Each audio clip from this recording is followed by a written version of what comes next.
हिंदुस्तान के सभी राजनीतिक दलों के नेताओं के साथ हमारे संबंध अच्छे ही हैं।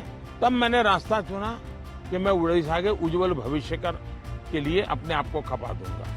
ओडिशा में बीजेडी और बीजेपी के बीच टूटे रिश्ते और नवीन पटनायक के साथ अच्छी दोस्ती होने के बावजूद अलग होने की बात पर पहली बार पीएम मोदी ने खुलकर बोला है। प्रधानमंत्री नरेंद्र मोदी ने कहा है कि वो ओडिशा की भलाई के लिए अपने निजी संबंधों की बलि चढ़ा भी सकते हैं। प्रधानमंत्री नरेंद्र मोदी ने न्यूज एजेंसी ANI को दिए इंटरव्यू में ये बात कही। इस दौरान उन्होंने आरोप लगाया कि ओडिशा में पिछले 25 साल से विकास ठप पड़ा है। प्रधानमंत्री ने इस साल फरवरी-मार्च में ओडिशा में आयोजित कार्यक्रम में ओडिशा के मुख्यमंत्री नवीन पटनायक को अपना दोस्त बताया था। इसके बाद से इस बात की चर्चा तेज हो गई थी कि लोकसभा और विधानसभा चुनाव के लिए बीजेपी और बीजेडी में समझौता हो सकता है, लेकिन यह समझौता नहीं हो पाया। अब प्रधानमंत्री विकास के लिए अपने निजी संबंधों की बलि चढ़ाने की बात कर रहे हैं। ANI को दिए इंटरव्यू में प्रधानमंत्री ने कहा, हिंदुस्तान के सभी राजनीतिक दलों से हमारे संबंध अच्छे ही हैं। लोकतंत्र में राजनीतिक दलों से हमारी दुश्मनी नहीं होती है। हमारे संबंध अच्छे होने ही चाहिए। मेरे सामने सवाल यह है कि मैंने अपने संबंधों को संभाला या ओडिशा के भाग्य की चिंता की। ऐसे में मैंने चुना कि मैं ओडिशा के उज्जवल भविष्य के लिए अपने आप को खपा दूंगा। इसके लिए अगर मुझे अपने संबंधों को बलि चढ़ानी पड़ेगी तो ओडिशा की भलाई के लिए मैं अपने संबंधों की बलि चढ़ा दूंगा। उन्होंने कहा कि चुनाव के बाद मैं सबको यह समझाने की कोशिश करूंगा कि मेरी किसी से दुश्मनी नहीं है, लेकिन 25 साल से ओडिशा में प्रगति नहीं हो रही है। ये सबसे बड़ी चिंता है। एक टोली है जिसने ओडिशा की व्यवस्था पर कब्जा कर लिया है।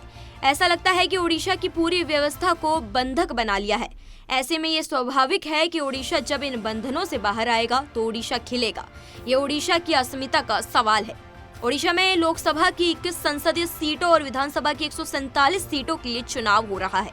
4 चरणों में होने वाले इस चुनाव के 3 चरणों का मतदान हो चुका है। अंतिम दौर का मतदान 1 जून को कराया जाएगा। इस चरण में लोकसभा की 4 और विधानसभा की 42 सीटों के लिए मतदान कराया जाएगा। पहले इस बात की चर्चा थी कि इन चुनावों के लिए बीजेपी और बीजेडी में समझौता हो सकता है। दोनों दल कई मौकों पर एक दूसरे की मदद करते हुए भी नजर आए थे। 3 फरवरी को प्रधानमंत्री नरेंद्र मोदी ओडिशा के संबलपुर और 5 मार्च को चंडीखोल आए थे। इस अवसर पर उन्होंने मुख्यमंत्री नवीन पटनायक को अपना मित्र और लोकप्रिय मुख्यमंत्री बताया था। इस दौरान उन्होंने पटनायक सरकार के कामकाज पर कोई टिप्पणी नहीं की थी, लेकिन कई दौर के बातचीत के बाद दोनों दलों में कोई समझौता आकार नहीं ले सका। इसके बाद बीजेपी ने 23 मार्च को अकेले ही चुनाव में जाने का फैसला किया। अकेले चुनाव लड़ने की घोषणा बीजेपी के प्रदेश अध्यक्ष मनमोहन सामल ने की थी। सोशल मीडिया पर लिखी अपनी पोस्ट में सामल ने पिछले 10 सालों में राष्ट्रीय महत्व के मुद्दों पर मोदी सरकार को समर्थन देने के लिए बीजेडी का आभार भी जताया था। इससे इस बात को बल मिला कि दोनों दल चुनाव के बाद भी समझौता कर सकते हैं। सामल ने भी बीजेडी, ओडिशा सरकार या मुख्यमंत्री नवीन पटनायक पर एक शब्द भी नहीं कहा था। उन्होंने केवल ओडिया अस्मिता, गौरव और जनहित की बात ही कही थी। आपकी देखा जाए तो काफी अच्छे संबंध थे नवीन पटनायक जी के साथ। उन्होंने कई मुद्दों पर आपको सपोर्ट किया। अब आप लोगों का अलायंस नहीं है और आपस में एक दूसरे से लड़ रहे हैं।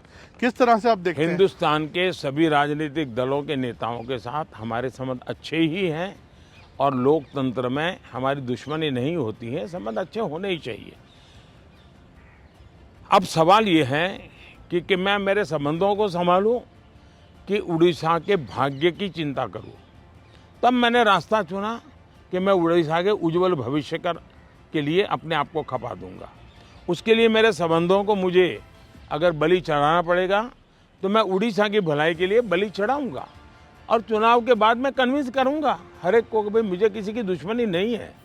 लेकिन 25 साल से उड़ीसा में प्रगति नहीं हो और सबसे बड़ी चिंता ऐसी है कि कुछ एक ऐसी टोली है जिसने पूरे उड़ीसा की व्यवस्था को कब्जा कर लिया है। ऐसा लगता है पूरी व्यवस्था को बंधक बना दिया है और जब इतना बंधक बना दिया है तो बहुत स्वाभाविक है कि उड़ीसा अगर उस बंधनों से बाहर आएगा तो उड़ीसा खिलेगा।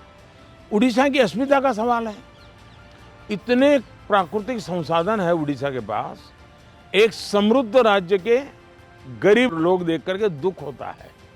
हिंदुस्तान के समृद्ध राज्यों में उड़ीसा है। इतनी प्राकृतिक संपदा है और हिंदुस्तान के गरीब लोगों के राज्य में भी उड़ीसा है। तो इसके लिए सरकार जिम्मेवार है और इसलिए उड़ीसा के लोगों को उनका हक मिलना चाहिए, उड़ीसा को उसकी अस्मिता मिलनी चाहिए। उड़ीसा का भाग्य बदलने वाला है, सरकार बदल रही है। मैंने कहा है कि उड़ीसा की वर्तमान सरकार की एक्सपायरी डेट 4 जून है और 10 जून को बीजेपी का मुख्यमंत्री उड़ीसा में शपथ लेगा। आज की खबर में बस इतना ही। ऐसी ही तमाम जानकारी के लिए बने रहे पंजाबकेसरी.com के साथ।